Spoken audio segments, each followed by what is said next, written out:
Nasa mo ba? I must say, I'm a little disappointed in you. Akala ko mas matalino ka kumpara sa ibang kriminal na na-encounter mo.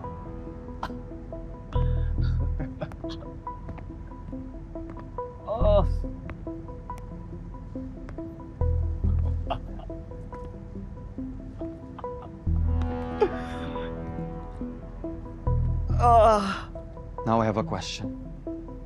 Nagsisisi ka ba ngayon na pinatay mo si Rhea? Baliw ka ba? Sino yung sinasabi mo? Sino si Rhea? Nakuha mo pa talagang tumawa. Okay, let's do this the old way. An eye for an eye, and a tooth for a tooth. Ah! Ah! Ah!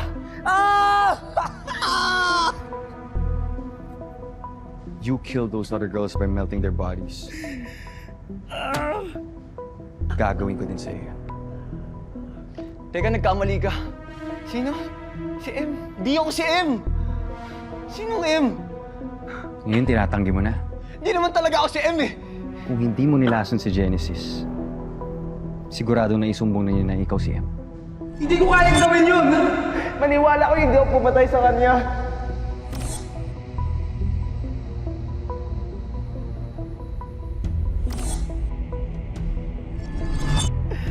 Hindi nga ako si M. Kilala ka niya.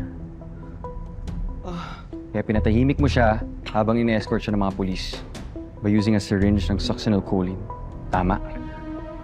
Tama. So you admit it? You are M? The M behind all these killings? The M who killed Rhea? Oo. Ha?